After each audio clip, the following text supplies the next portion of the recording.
O ponto que o Bitcoin está, sinceramente, não é um ponto ruim, é um ponto de suporte.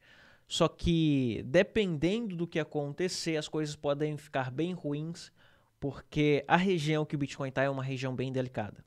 Por esse motivo, a gente precisa acompanhar o que está acontecendo não só com o Bitcoin, mas também no mercado tradicional. Temos muitas coisas para ficar de olho no mercado tradicional amanhã, e talvez o que vai acontecer amanhã, os dados que vai sair para amanhã, sejam dados que podem impactar de forma muito positiva ou muito negativa. Mas é importante observar que vai ter um grande impacto, porque são dados muito importantes, não só para Bitcoin, mas para o mercado tradicional como um todo. Então, amanhã a gente pode ver o Bitcoin caindo para 65, 64, 63 mil, ou voltando para 70 mil. E hoje a gente vai ver essas possibilidades. Apesar de não termos muitas coisas para estar observando no dia de hoje, é importante acompanharmos o que vai acontecer e já demarcar ali algumas regiões de alta relevância para que a gente possa estar tomando algumas decisões, tá bom? Então vamos lá que eu quero estar te mostrando aqui os dados que vai sair para o dia de amanhã, tá? A gente tem dados de inflação, a gente tem projeção de taxa de juros, a gente tem fala do Fed, a gente tem coletiva de imprensa do FONC e tudo isso vai impactar no mercado amanhã.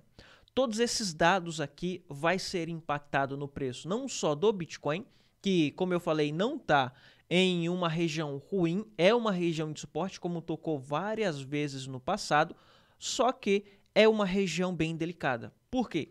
Perdendo esse suporte, perdendo esse fundo aqui entre hoje e amanhã, o próximo suporte para Bitcoin está aqui embaixo, nessa região de 60 mil dólares por unidade, tá bom? Muita gente falando sobre a possibilidade de uma formação de um ombro, cabeça, ombro invertido no Bitcoin. Pessoal, não forma ombro, cabeça, ombro invertida em uma tendência de alta. Ombro, cabeça, ombro invertido é para uma tendência de baixa, tá bom? Ele pode estar formando qualquer outro padrão aqui, menos ombro, cabeça, ombro invertido, tá? Se tivéssemos um ombro, cabeça, ombro, teríamos algo ruim, porque é uma reversão de tendência de alta para uma tendência de baixa. Mas o que importa para a gente, nesse momento, é essa região que o Bitcoin está, a região de 66.800. Por quê? O Bitcoin perdendo essa região, como eu falei anteriormente, o próximo suporte para Bitcoin está em 60 mil. E ele só vai perder, na minha opinião, se sair um dado bem ruim para os Estados Unidos ou se sair alguma notícia bem ruim para o mercado cripto. Tá bom? Talvez essa correção seja para uma precificação do que está acontecendo amanhã.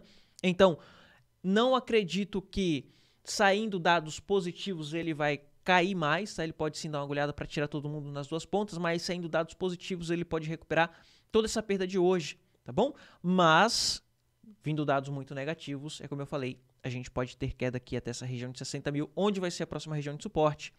Quando a gente vem observar aqui mercado tradicional, como por exemplo o ouro está recuperando um pouco, a gente teve uma queda bem expressiva no ouro, no qual está sendo impactado no Bitcoin para o decorrer dessa semana.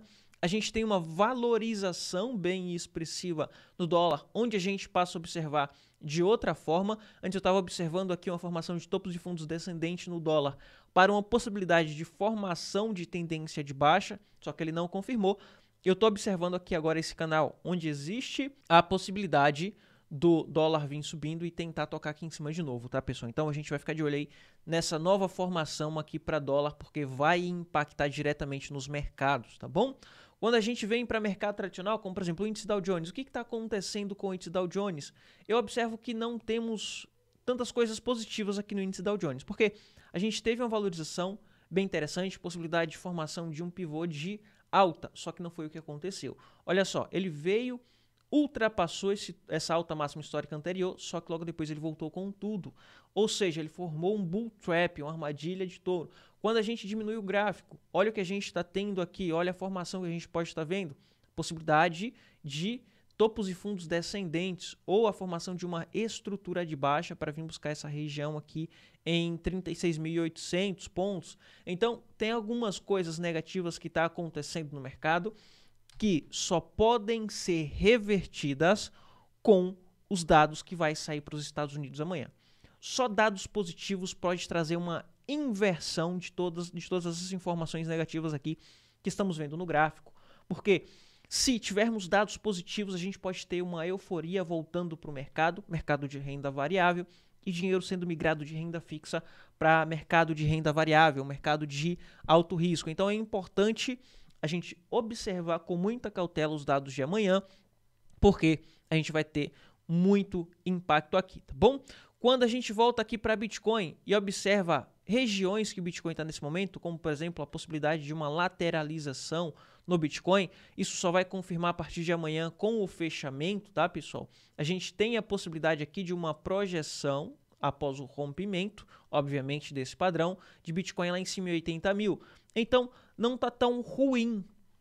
A única parte negativa aqui é a região que o Bitcoin está, que pode ser rompido dependendo dos dados que saírem amanhã para os Estados Unidos. Então, vai ser muito importante a gente não tomar muitas decisões agora, porque a gente está em um mercado onde depende muito do que vai acontecer ali sobre inflação, taxa de juros para os Estados Unidos.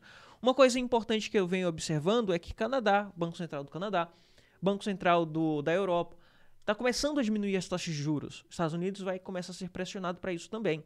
Então, essas informações podem acabar impactando na fala do Federal Reserve de amanhã e na fala do FONC. A gente vai ter coletiva de imprensa também para o FONC, tá? Então, graficamente aqui, por mais que a gente faça um monte de padrão, faça um monte de análise, a gente não tem tantas coisas que vai impactar a não ser os dados de amanhã. Quando a gente vem para as altcoins, que é importante a gente observar também, eu vejo que o Bitcoin está perdendo dominância, está seguindo aquela formação que fiz para vocês, tá? Que mostrei para vocês em vídeos anteriores, e existe a possibilidade da dominância começar a cair. Vai ser muito importante a dominância cair, porque se a partir desse momento o Bitcoin cai, a gente tem dados negativos para os Estados Unidos e o Bitcoin cai.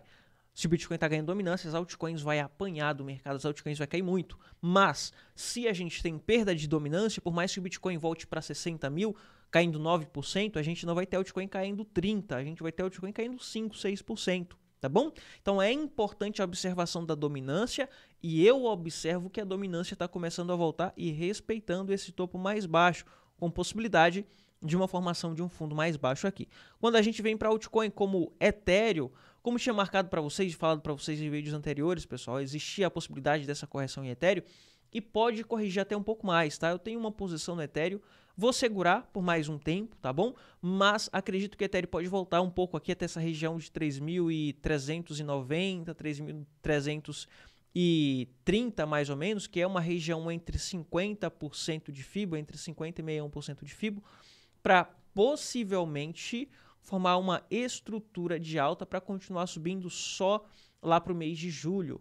Mês de julho talvez seja um mês melhor do que esse mês, porque a gente tem mais dados positivos para sair, a gente tem a possibilidade de sair o ETF de Ethereum, de fato começar a ser negociado o ETF de Ethereum, e com as negociações, por mais que a gente tenha despejo da Grayscale, o fato de sair a notícia das negociações, a gente pode ter esse impulso um pouco maior no Ethereum, puxando também as altcoins, tá bom?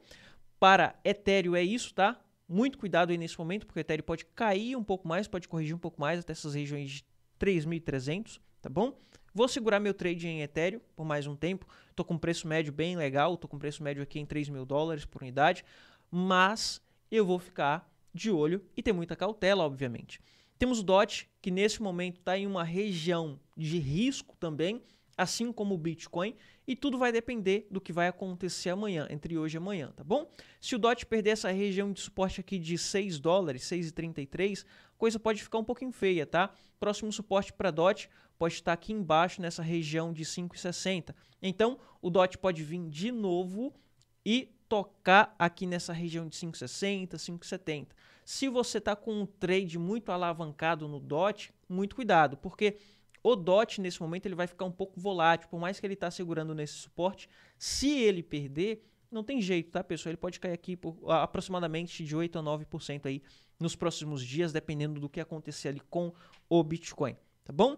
Estou observando que o DOT está conseguindo segurar basicamente na mesma proporção que o Bitcoin, enquanto o Bitcoin está caindo 3,7, a gente tem o DOT caindo 3,3, então por mais que o Bitcoin volte muito para até $60 mil, a gente pode ter o DOT voltando aqui para essa região de 5,60, então vai ser um suporte interessante aí, até mesmo para a gente baixar preço médio das nossas operações, tá bom?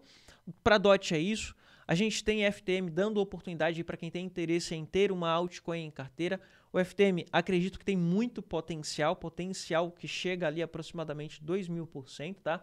O FTM é uma boa altcoin, tem um ótimo projeto e não é uma altcoin pequena mais, já é uma altcoin grande. Acredito que tem potencial para chegar ali nos 10 dólares, 15 dólares facilmente, pelo projeto que tem e também pelo potencial à medida que o mercado vier subindo por ter um market cap baixo ainda para o seu projeto. Então, chegando ali a 15 dólares, a gente está falando aí de um potencial de 2.000%, tá bom? O potencial para FTM passa um pouco do DOT, tá? Por mais que eu acredito que o DOT tem mais projeto, mas o FTM acaba tendo mais potencial porque tem um market cap menor, tá bom? Enfim, para as principais altcoins é isso, tá, pessoal? DOT, Ethereum e FTM, a gente tem muita oportunidade.